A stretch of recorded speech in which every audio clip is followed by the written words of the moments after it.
Hello everyone. तो कैसे हैं आप सब। तो जैसे कि आपको पता है हमने अकाउंटेंसी का सिलेबस कंप्लीट कर लिया है। अब हम आपके लिए लेके आए हैं अकाउंटेंसी के ऊपर मॉक टेस्ट। आपको जिस प्रकार का ये क्वेश्चन पेपर मिलेगा आपके एक्चुअल एग्जाम में, उधर आपको पता है अकाउंटेंसी आपकी 30 नंबर की एक सेक्शन है जिसमें 19 टॉपिक्स हैं। वो 19 टॉपिक्स हम कवर कर चुके हैं। अब इन 19 टॉपिक्स के ऊपर मैं एक कंप्लीट एमसीक्यू सीरीज लेके आया हूं जिसे आप कह सकते हो मॉक टेस्ट। ये आपका मॉक टेस्ट नंबर 1 रहेगा। ऐसे ही हम और भी आपके लिए मॉक टेस्ट लेके आएंगे जिसमें आप अपने आप को टेस्ट करेंगे कि हमने अभी तक क्या सीखा। ठीक है, अब मैं आपको बताना चाहता हूं ये वीडियो बनाने का मेरा मेन मकसद क्या था।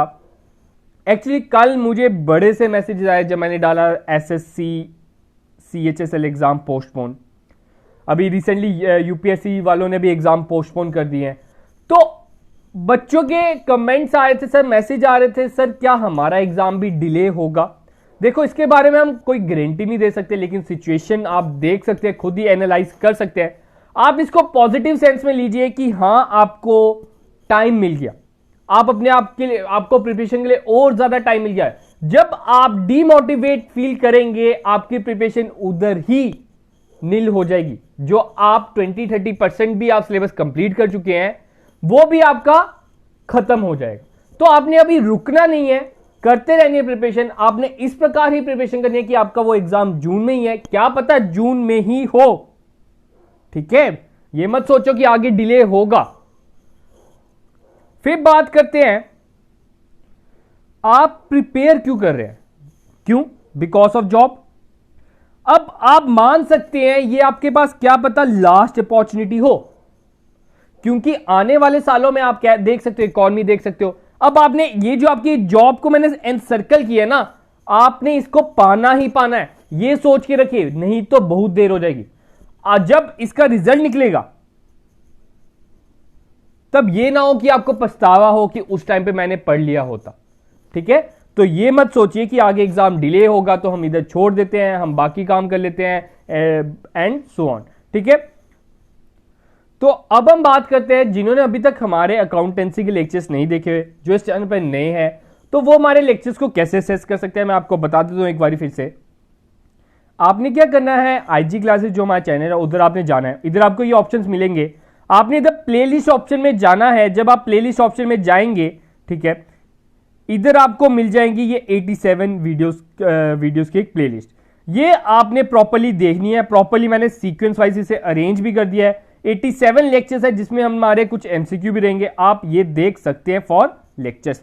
अब हम बात करते हैं अपने मॉक टेस्ट की। तो आप सब अपनी नोटबुक निकाल लीजिए, आपने इसके आंसर देखने हैं। पहले क्वेश्चन देखना है, फिर आंसर देने हैं। अपनी नोटबुक पे ऑप्शंस लिखते रहिए, फिर आपने चेक करना है कि मेरे कितने ठीक हुए और उसे एंड में कमेंट सेक्शन में जरूर लिखना है। बात करते हैं क्वेश्चन नंबर 1 की। क्वेश्चन नंबर 1 आपका कह रहा है अकॉर्डिंग टू विच कंसेप्ट। मैंने आपको अकाउंटिंग प्रिंसिपल्स एंड कंसेप्ट्स पढ़ाए थे, आपको याद होगा। The proprietor page interest on drawing. कौन से कंसेप्ट के अकॉर्डिंग जो प्रोप्राइटर है, प्रोप्राइटर कौन होता है? Owner. Owner interest on drawing पे करता है, कौन से कंसेप्ट के अकॉर्डिंग?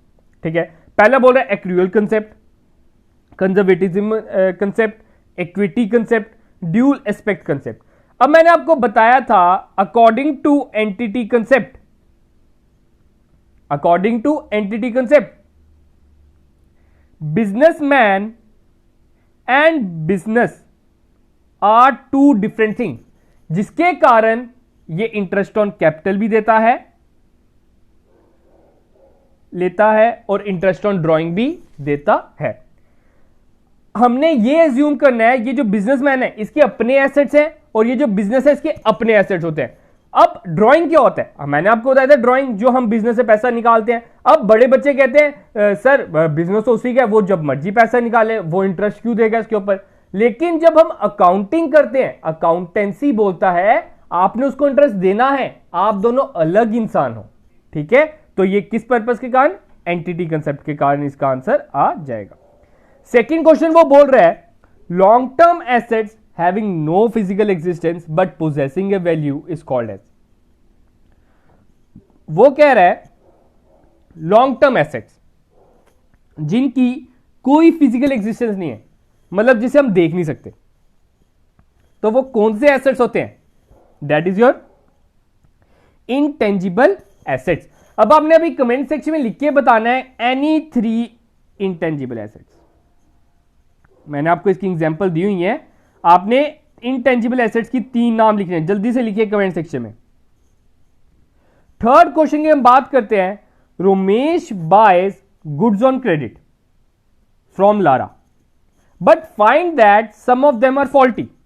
रमेश ने क्या किया, क्रेडिट पे खरीदे लारा से, लेकिन उसने बाद में पाया दैट सम आर फॉल्टी, कुछ गुड्स में फॉल्ट है, खराबी है। What document would Ramesh return to Lara with the faulty goods? ठीक है, पहले आपको पता होना चाहिए रमेश कौन है। सर रमेश है परचेजर, और लारा कौन है? सर सेलर, यही चीज है। तो रमेश ने जब गुड्स रिटर्न करने हैं उसके साथ वो एक नोट भी रिटर्न करेगा। कौन सा नोट रिटर्न करेगा? That is your debit note. ठीक है, तो debit note is given by purchaser to seller. उसमें वो स्पेसिफाई करेगा कि हाँ मैं तुझे आपको ये गुड्स रिटर्न कर रहा हूं, अब तेरे ऊपर लाइबिलिटी है कि इस जो मेरी ये वैल्यू थी गुड्स की जो मैंने रिटर्न की है, तूने मुझे पे करनी है बाद में। ठीक है, फोर्थ क्वेश्चन बड़े अच्छे लेवल का क्वेश्चन है, आप देख सकते हो। Find out value of account receivable. पहले आपको पता होना चाहिए अकाउंट रिसीवेबल है क्या। Account receivable is just a bill receivable. तो बिल रिसीवेबल क्या होता है? Sir asset. ठीक है, फ्रॉम फॉलोइंग, कैश दिया है 48,000, अकाउंट पेएबल दिया है 33,000, ऑफिस इक्विपमेंट दिया है 21,000, ओनर इक्विटी दिया है 77,000। हमने क्या करना है, हमने एक पहले बैलेंस शीट टाइप बना लेते हैं। ठीक है, जो जो एसेट्स है, एसेट्स हमारा कौन सा, वाली साइड होती है राइट साइड, और ये लेफ्ट साइड में हमारी क्या आएगी, लाइबिलिटी। जो जो एसेट्स है उसे हम राइट साइड लिखेंगे। कैश इज योर एसेट, कितना आएगा 48,000। Second one is your account payable, account payable is your liability, कितना 33,000। Office equipment is your asset 21,000। Owner equity, owner equity is just a capital, वो capital का दूसरा नाम ही है, तो कैपिटल इधर आती है 77,000। हमने क्या निकालना है, अकाउंट रिसीवेबल। इधर मैं लिख लेता हूं अकाउंट रिसीवेबल, इसकी अमाउंट मुझे नहीं पता। अब मैंने आपको बताया था दैट बैलेंस शीट के टाइम पे assets is equal to liability, यही बताया था। तो लाइबिलिटी का टोटल कितना आ रहा है, 33 प्लस 77 इज इक्वल टू 1,10,000। ठीक है, यही होगा। और आपकी जो एसेट्स राइट हैंड साइड है, ठीक है, इसका टोटल कितना आ रहा है 48,000 प्लस 21, 48 प्लस 21 आपका होता है 69। आप इन दोनों को माइनस कर दीजिए, आपका आंसर कितना आ जाएगा 41,000 इज योर आंसर। तो ये 41 इसका राइट आंसर है। तो अकाउंट रिसीवेबल की कितनी अमाउंट है 41,000। आगे हम बात करते हैं नेक्स्ट क्वेश्चन की, what is T Singh's capital according to above table. आपको ऊपर एक टेबल दी है, ठीक है, इसमें बोल रहा है आपने बतानी है कि टी सिंह जो है उनकी कैपिटल कितनी होगी। सिंपल है, जैसे हमने ऊपर वाला क्वेश्चन किया वैसे ही है।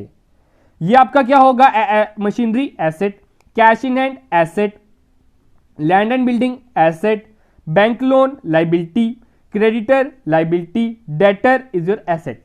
तो एसेट का हम प्लस करते हैं 20,000 प्लस 2,000 प्लस 2 लाख, आपका इनका प्लस हो जाता है 2,22,000, यही हो जाता है। डेटर को भी प्लस कर दो तो 2,32,000 हो जाता है। एसेट्स का प्लस कितना आया 2,32,000। ठीक है, बात करते हैं बैंक लोन, इधर से मिटा देता हूं। लाइबिलिटी का कितना टोटल होता है 50 प्लस 5 55। लाइबिलिटी का कितना टोटल आया 55, और उसका कितना आया था एसेट्स का 2,32,000।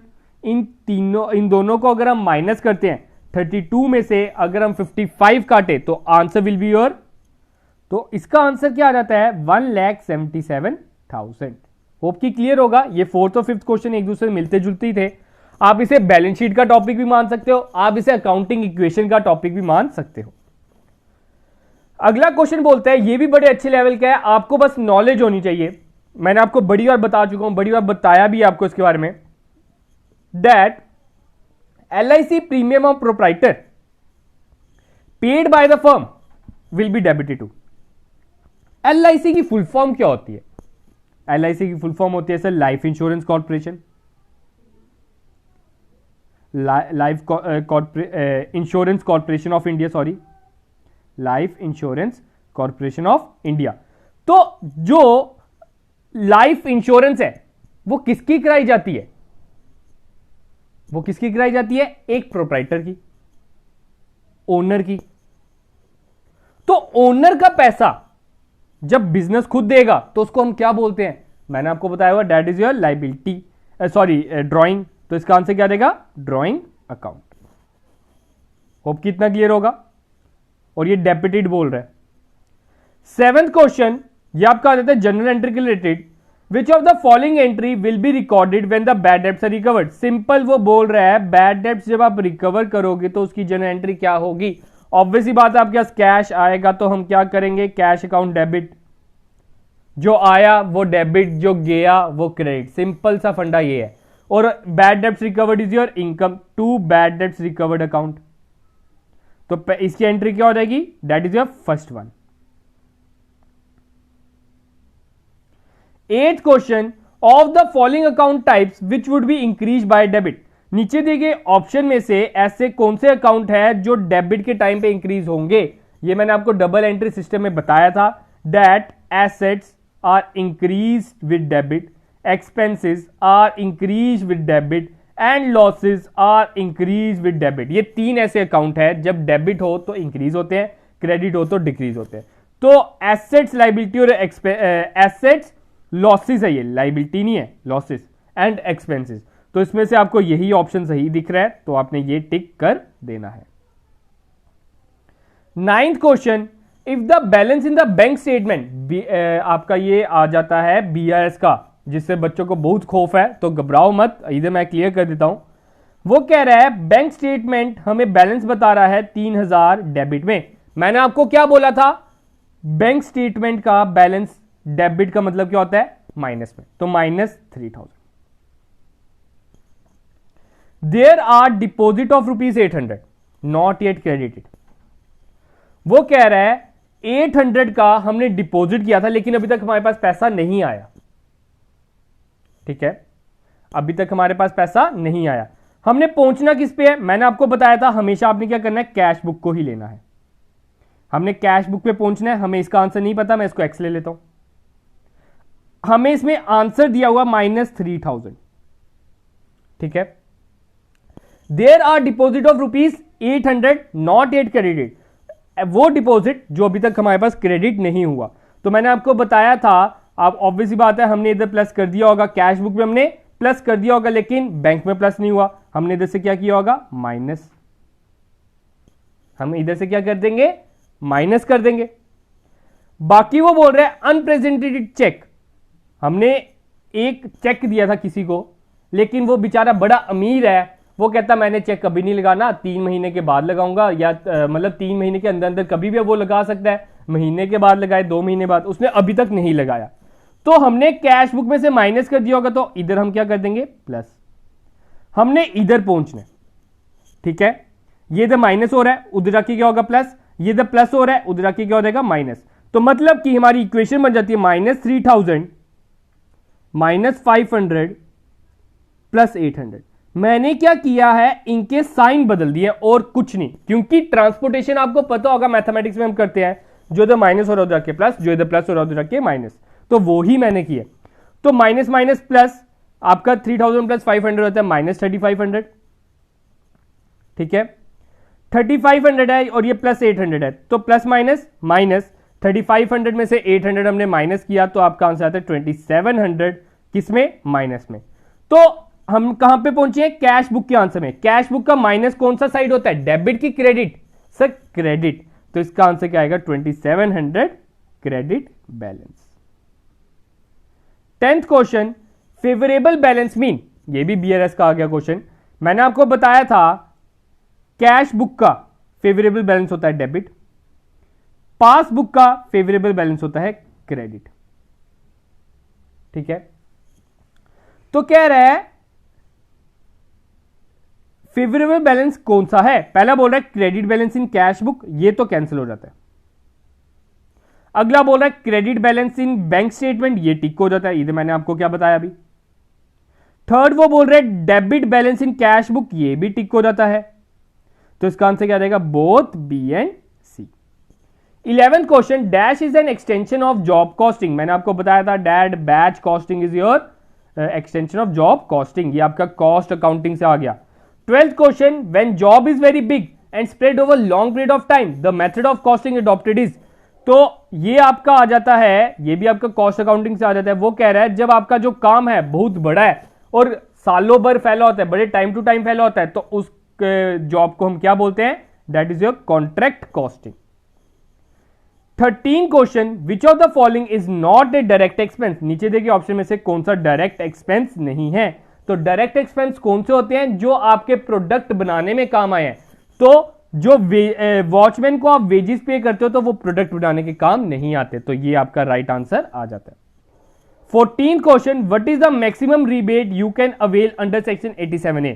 मैंने आपको बताया था 87A के तहत आपको रिबेट मिलती है अगर आपकी 5 लाख से कम इनकम है, टोटल इनकम अगर आपकी 5 लाख से कम है तो आपको 12,500 की रिबेट मिलती है, या उससे कम, उससे ज्यादा कभी नहीं मिलती। तो या इसका आंसर क्या जाएगा? 12,500। 15th question, the tax which was not merged with GST. तो मैंने आपको बताया था जीएसटी के बारे में, कौन से चैप्टर का ये आ गया? टैक्सेशन, ये न्यूली एडेड टॉपिक है। तो टैक्सेशन में मैंने आपको बताया था that custom duty is not consumed by GST, ये अभी भी लगती है, बाकी ये जो टैक्सेस हैं ये कंज्यूम हो चुके हैं। फॉलोइंग में भी रिकॉर्डेड है समरी बजट। तो कौन से बजट को हम समरी बजट बोलते हैं? That is your first one, आपका आ जाता है मास्टर बजट। ठीक है, मास्टर बजट मैंने आपको बताया था हम ये क्यों बनाते हैं? It is just a summary budget. हम इसमें थोड़े थोड़े पॉइंट समरी के तहत आपको लिख के दे देते हैं। क्यों? ये आपके उनके लिए बेनिफिशियल होती है। किनके लिए? जो हमारे टॉप लेवल मैनेजमेंट है, क्योंकि उनके पास टाइम नहीं है। उनके पास टाइम नहीं है तो वो समरी ही पढ़ते हैं, उन्हें डिटेल में पढ़ने के लिए टाइम नहीं है। अगला बोलता है zero based budgeting was first use by. जो जीरो बेस्ड बजटिंग थी वो पहला इस्तेमाल करने वाला इंसान कौन था? Jimmy Carter. अगला क्वेश्चन बड़े अच्छे लेवल का क्वेश्चन है, एक बच्चे ने मुझे ये क्वेश्चन भेजा भी था, लेकिन वैल्यूज उसमें अलग थी। तो क्या था? बोल रहा था the trial balance shows old provision of 300 और जो डेटर्स हैं वो 9000 है। Assume that provision for doubtful डेब्ट is 5%, the amount to be recorded in the profit and loss account. वो कह रहा है जो डेटर्स है 9000 और हमें प्रोविजन चाहिए 5%। 9000 का 5% कितना होता है? 450। आपने क्या करना है? 9000 का 5% निकालना है, 450। ठीक है, हमें प्रोविजन कितने का चाहिए? 450 का, लेकिन 300 का तो पहले का ही प्रोविजन है, ओल्ड प्रोविजन।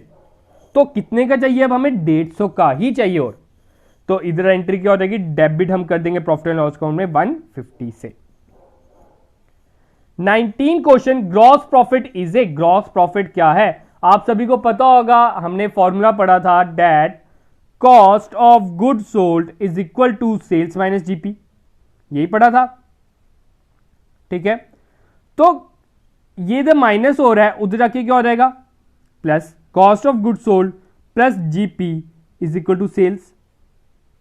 अब ये द प्लस हो रहा है, उधर जाके क्या हो जाएगा? माइनस। मतलब gross profit is equal to sales minus cost of good sold. तो ये इसका राइट आंसर रहेगा। 20th question, single entry system is must suited where. Single entry system कहां पे सूट करता है? जहां पे आपका कैश की ट्रांसैक्शन ज्यादा से ज्यादा है। In the absence of agreement, ये आपका आ गया पार्टनरशिप का। बच्चे कहते हैं सर पार्टनरशिप एक बार फिर से पढ़ा दिया जाए, पुरानी वीडियोस में वो बात नहीं है जो आपके आज के लेक्चर्स में है। तो कोई ना, ये लेक्चर्स भी आपको मैं फिर से पढ़ा दूंगा। तो कह रहा है अगर आपके बीच में कोई एग्रीमेंट नहीं है, मतलब मैंने आपको बताया हुआ है absence of agreement.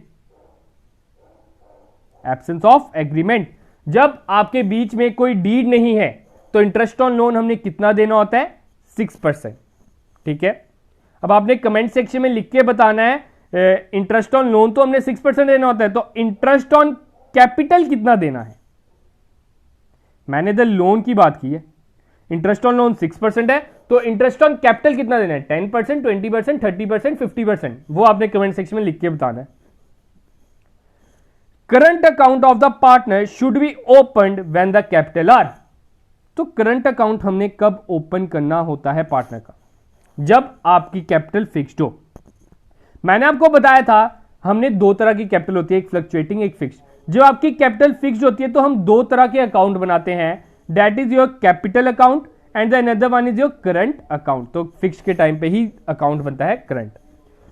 23rd question, which of the following is the example of capital market. मतलब जो लॉन्ग टर्म आपकी सिक्योरिटीज होती है कहां पे सेल होती है, वो उस मार्केट में, कैपिटल मार्केट में। तो इसमें से कौन कौन से इंस्ट्रूमेंट्स है कैपिटल मार्केट के, ये तीनों ही लॉन्ग टर्म है। तो इसका आंसर क्या आ जाएगा, all of these. Next question की हम बात करते हैं, विच of the following is the component of IFMS, Indian financial management system का मेन कंपोनेंट कौन सा है। Financial intermediaries, financial instruments, financial markets की ऑल ऑफ दिस। तो ये तीनों के तीनों इसके मेन कंपोनेंट हैं। 25th question, by whom PFMS has been developed. PFMS आपको पता होगा, ये लास्ट ईयर का ही आपका टॉपिक है, लास्ट एग्जाम का ही है, that is your public financial management system. तो ये कुछ वास्ट टॉपिक नहीं है, तो इसके जो भी एक या दो क्वेश्चन आएंगे उसके नंबर आप पक्के कर लो। इसके ऊपर एक लेक्चर है मेरा, वो आप जरूर देखिए, और जो मैंने आपको प्लेलिस्ट बताई उसमें मैंने प्रोवाइड किया हुआ है। तो PFMS डेवलप करने वाली कौन सी मिनिस्ट्री है, आपको पता है पब्लिक फाइनेंस मैनेजमेंट सिस्टम इसका आपकी फुल फॉर्म है, तो फाइनेंस मिनिस्ट्री तो बनाएगा, तो इसका आंसर मिनिस्ट्री ऑफ फाइनेंस है। 26 question, auditing begins where dash ends. अब ऑडिटिंग टॉपिक भी आपके लेक्चर्स में, तो ऑडिटिंग कब शुरू होती है। ऑडिटिंग आपकी शुरू होती है जब आपकी अकाउंटिंग खत्म होती है। मैंने आपको टैक्सेशन में भी बताया था, एक लिमिट बताई थी कि आपको ऑडिटिंग कराना जरूरी ही है इस लिमिट पे। तो ऑडिटिंग होता क्या है, it is just A examination of account. आप क्या करते हो, अपने अकाउंट्स को एग्जामिन करते हो, उसे आप टेस्ट करते हो कि कहीं कोई गलती तो नहीं हुई, कोई फ्रॉड तो नहीं हुआ, तो उसे हम बोलते हैं ऑडिटिंग। तो ऑडिटिंग तब स्टार्ट होती है जब आपकी अकाउंटिंग खत्म होती है। 27, by whom BRS is prepared. ये मैंने जानबूझ के क्वेश्चन डाला है और मैं बता रहा हूं ये बड़ा सिंपल क्वेश्चन है। मैंने एक जगह पे देखा कि NCERT में आपको दिया हुआ है that BRS is prepared by bank, तो वो मैं बता दूं वो गलत है। इधर बैंक वर्ड लगा हुआ है, इसका मतलब ये नहीं है कि वो बैंक ही बनाता होगा। ठीक है, तो BRS कौन बनाता है, बिजनेस इटसेल्फ। ठीक है, बिजनेस का अकाउंटेंट बना सकता है या बिजनेस का कोई भी इंसान खुद बनाता है। क्रेडिटर जो है वो अपना BRS बनाएगा। ठीक है, BRS का मेन मकसद क्या है, टू चेक द, BRS का क्या मेन मकसद है, to match the passbook and cash book. Next question की बात करते हैं, 28, qualitative characteristics of accounting information are. जो आपके क्वालिटेटिव एस्पेक्ट्स है अकाउंटिंग इंफॉर्मेशन के, अब वो आपकी हमेशा रिलायबल होनी चाहिए, दैट इज सच्ची होनी चाहिए, कोई झूठ मूठ की इंफॉर्मेशन उसमें नहीं होनी चाहिए। रेलिवेंट होनी चाहिए, जितनी इंफॉर्मेशन में चाहिए उतनी इंफॉर्मेशन जरूर होनी चाहिए, और आसानी हो अंडरस्टैंड करने में वो भी जरूर होनी चाहिए। तो इसका आंसर क्या आ जाता है, all of the above. 29 question, which of the following events represent business transaction. तो आपको मैंने ट्रांसैक्शन और इवेंट्स में डिफरेंस बताया हुआ है। ठीक है, आप सभी को याद होगा। तो जिस इवेंट्स, सारी ट्रांसैक्शन इवेंट होती हैं लेकिन सारी इवेंट्स ट्रांसैक्शन नहीं होती। ठीक है, तो कह रहा है इसमें से नीचे ये सारी इवेंट्स तो हैं, लेकिन हमने बताना है इसमें से ट्रांसैक्शन कौन सी है, जिसमें आपका पैसों का लेन देन हुआ है, वो ही आपकी ट्रांसैक्शन है।